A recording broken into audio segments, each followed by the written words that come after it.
The Story of Doctor Dolittle, Part 6. The 16th chapter, Tutu the Listener.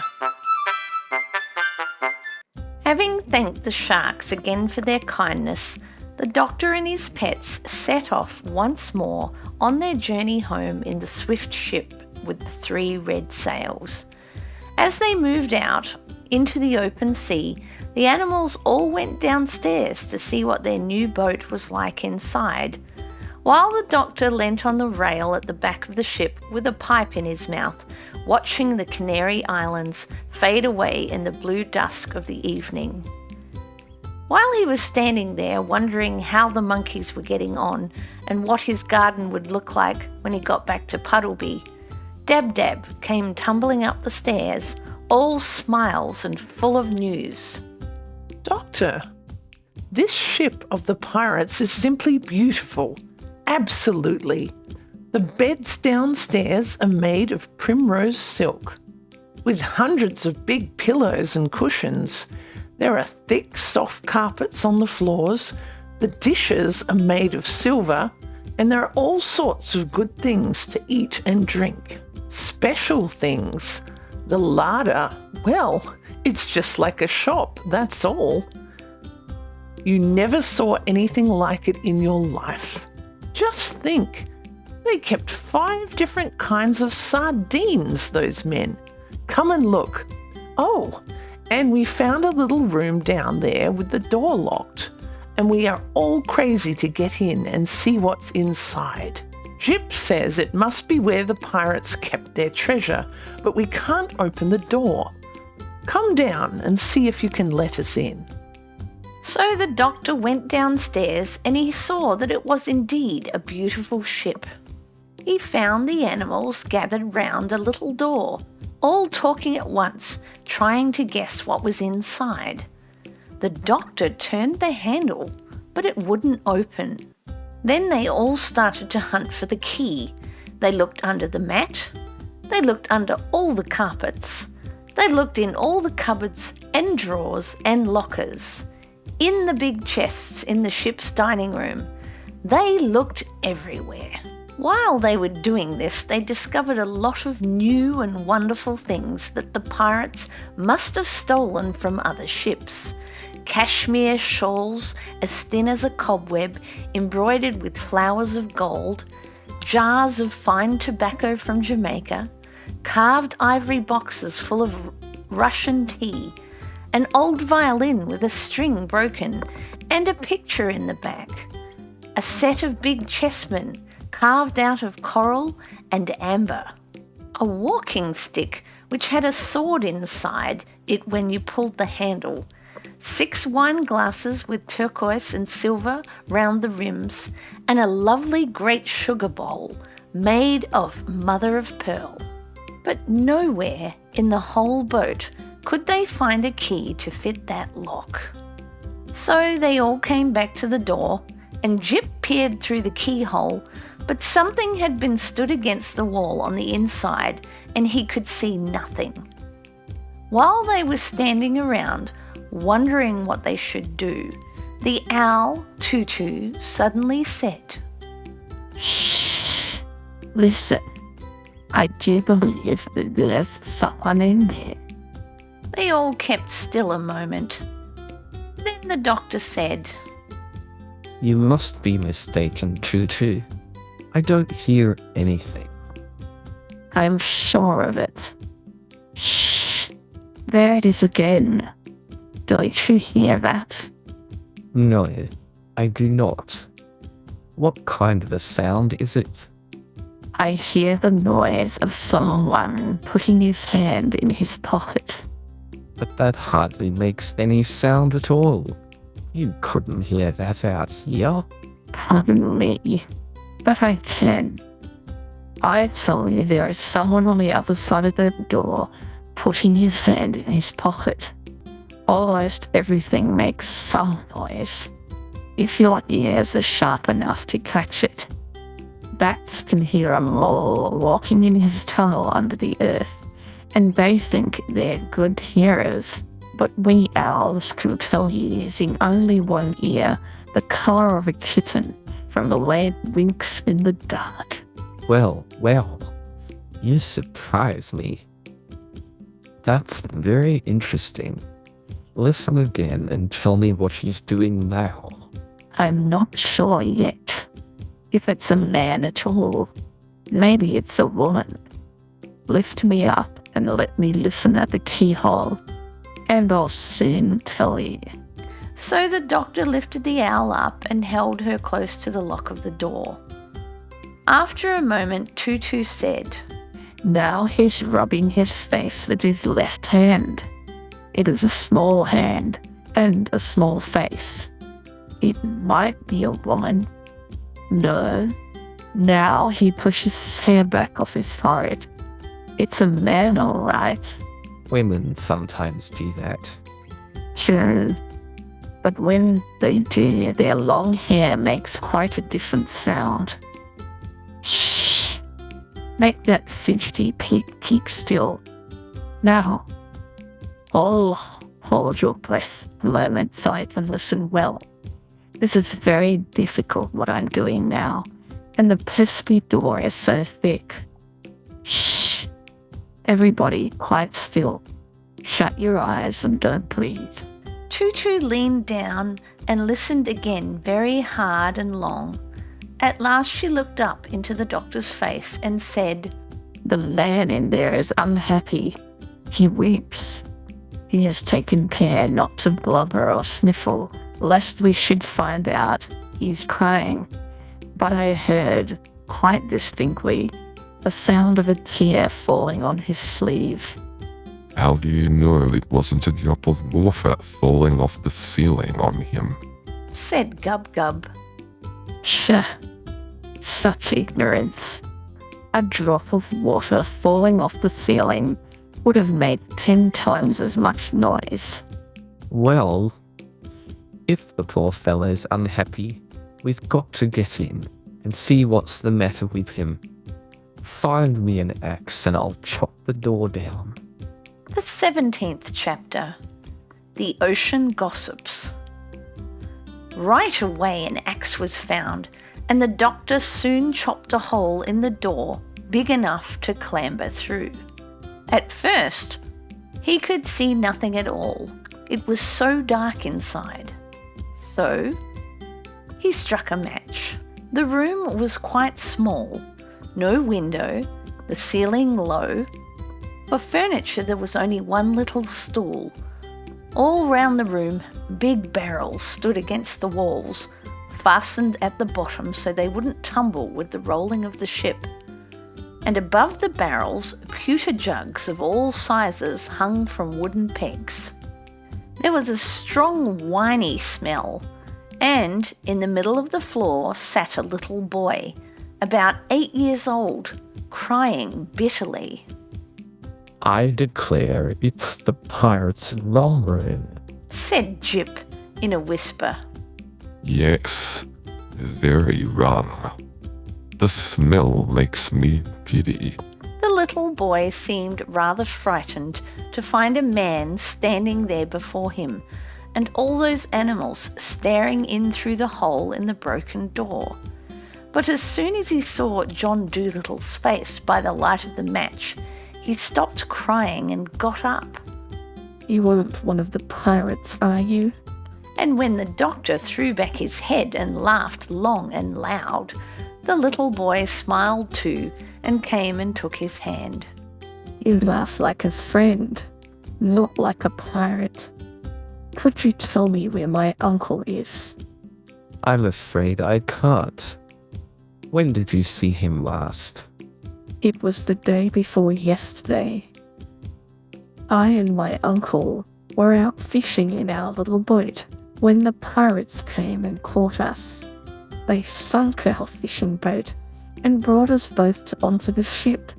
They told my uncle that they wanted him to be a pirate like them, for he was clever at sailing a ship in all weathers. But he said that he didn't want to be a pirate because killing people and stealing was no work for a good fisherman to do. Then the leader, Ben Ali, got very angry and gnashed his teeth and said they would throw my uncle into the sea if he didn't do as they had said. They sent me downstairs, and I heard the noise of a fight going on above.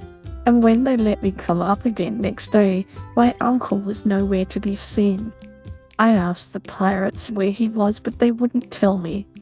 I am very much afraid they threw him into the sea and drowned him. And the little boy began to cry again. Well now, wait a minute. Don't cry. Let's go and have tea in the dining room, and we'll talk it over. Maybe your uncle is quite safe all the time. You don't know that he was drowned, do you? And that's something. Perhaps we can find him for you. First we'll go and have tea with strawberry jam, and then we will see what can be done. All the animals had been standing around listening with great curiosity, and when they had gone into the ship's dining room and were having tea, Dab came up behind the doctor's chair and whispered, Ask the porpoises if the boy's uncle was drowned. They'll know. All right. What are those funny clicking noises you're making with your tongue? Oh, just a couple of words in duck language. This is Dab, one of my pets. I didn't even know that ducks had a language. Are all these other animals your pets too?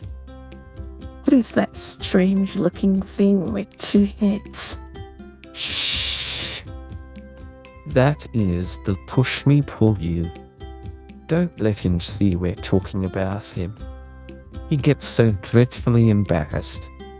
Tell me, how did you come to be locked up in that little room? The pirates shut me in there when they were going off to steal things from another ship.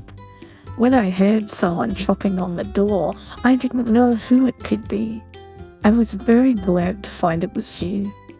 Do you think you will be able to find my uncle for me? Well, we are going to try very hard. Now, what was your uncle like to look at? He had red hair, very red, and the picture of an anchor tattooed on his arm.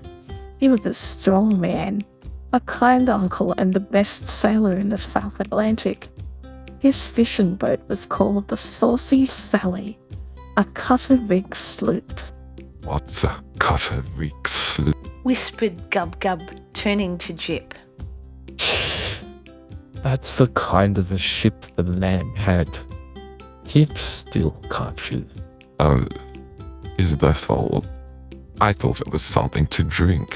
So the doctor left the boy to play with the animals in the dining room and went upstairs to look for passing porpoises.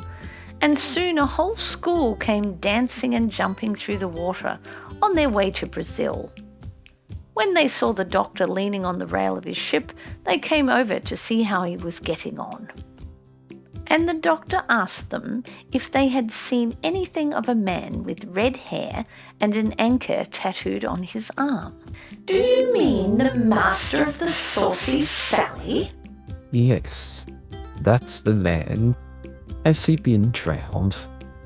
"His fishing sloop was sunk, for we saw it lying on the bottom of the sea, but there was nobody inside it, because we went and looked." His little nephew is on the ship with me here, and he is terribly afraid that the pirates threw his uncle into the sea. Would you be so good as to find out for me, for sure, whether he has been drowned or not? "Oh, he isn't drowned. If he were, we would be sure to have heard of it from the deep-sea decapods. We hear all the saltwater news. The shellfish call us the ocean gossips. No, the little boy, we are sorry. We do not know where his uncle is, but we are quite certain he hasn't been drowned in the sea." So the doctor ran downstairs with the news and told the nephew, who clapped his hands with happiness. And the pushmi-pullu took the little boy on his back and gave him a ride around the dining room table, while all the other animals followed behind, beating the dish covers with spoons, pretending it was a parade. The 18th chapter. Smells. Our uncle must be found. That is the next thing, now that we know he wasn't thrown into the sea.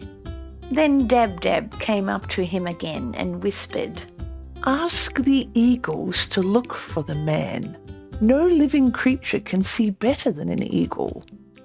When they are miles high in the air, they can count the ants crawling on the ground. Ask the eagles.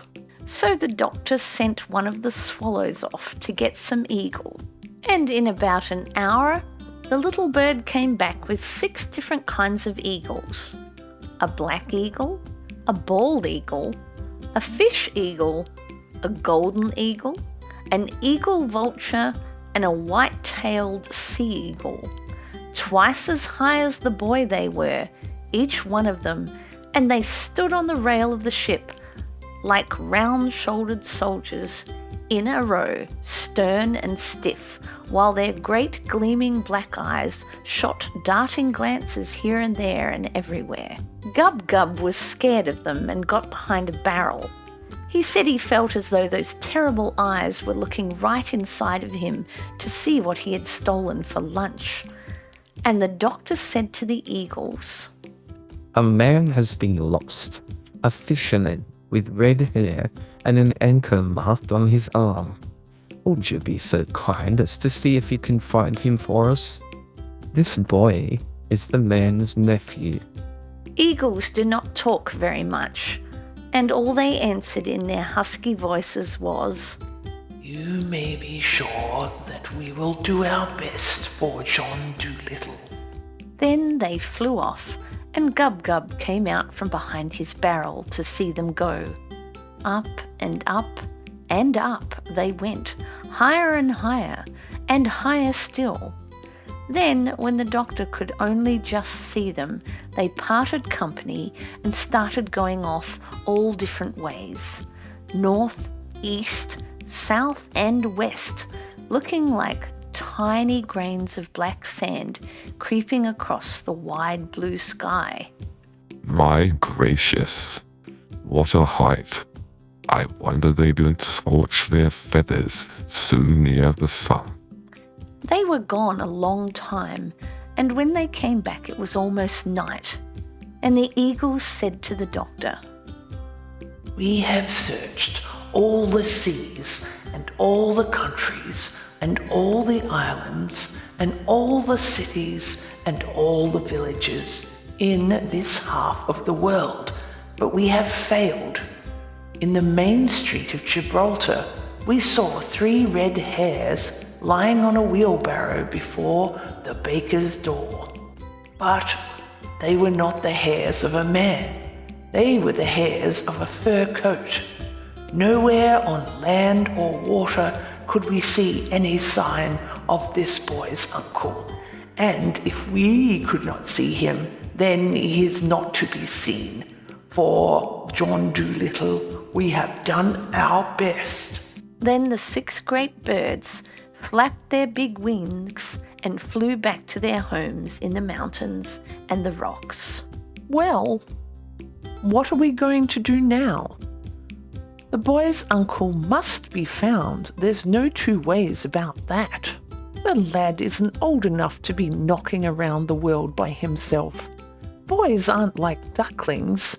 They have to be taken care of till they're quite old.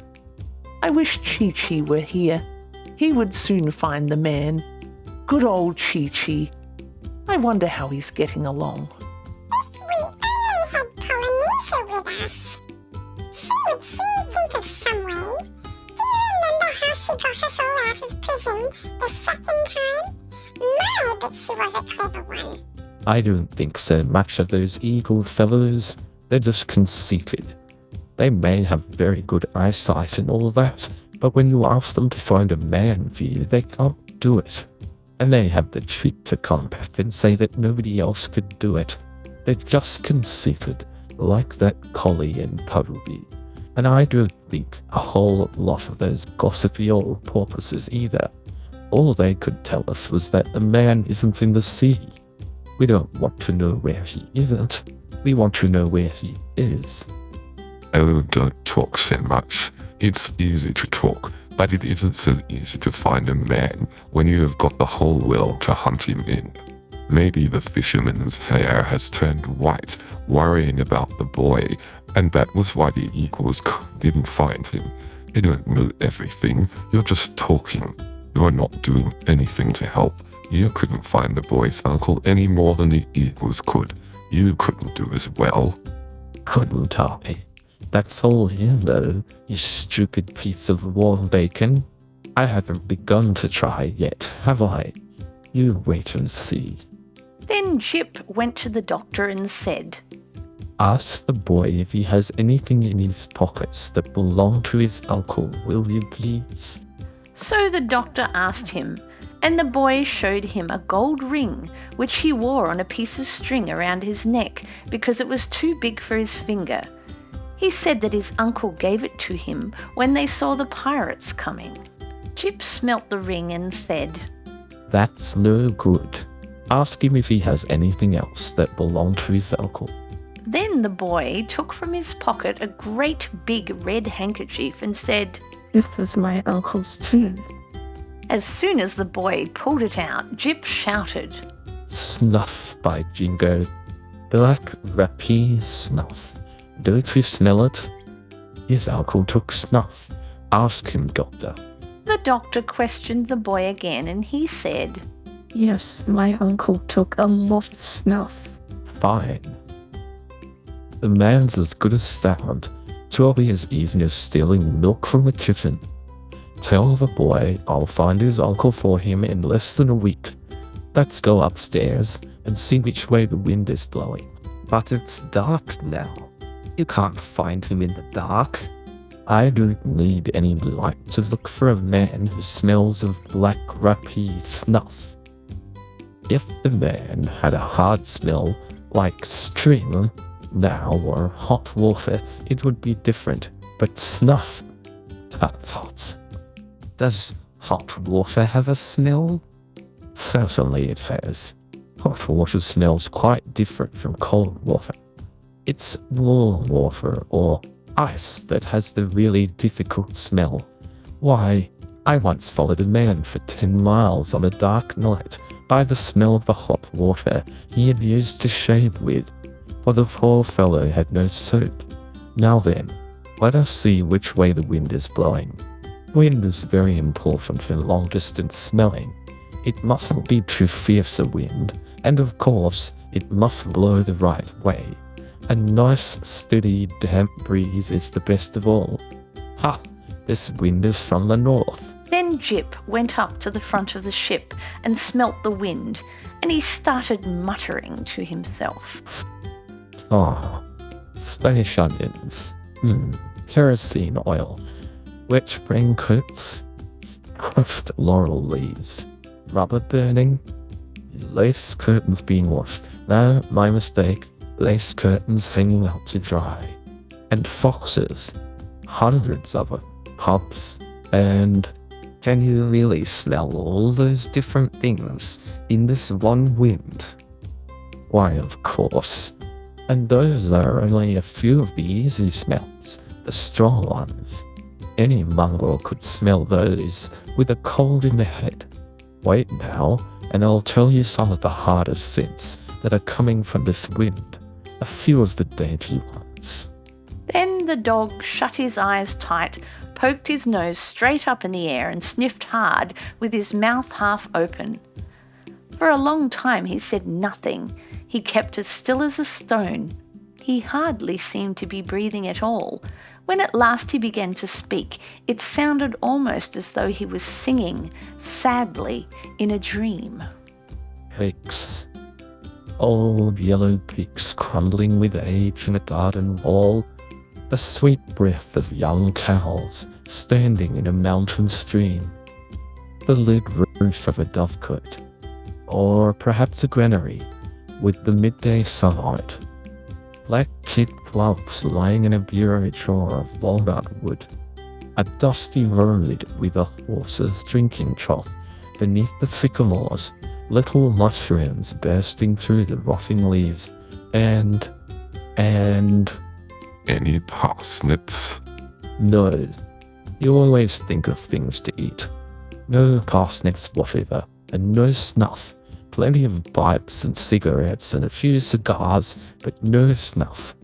We must wait till the wind changes to the south. Yes, it's a poor wingbat. I think you're a fake, Chip. Who ever heard of finding a man in the middle of the ocean just by smell? I told you couldn't do it. Look here. You're going to get a bite on the nose in a minute.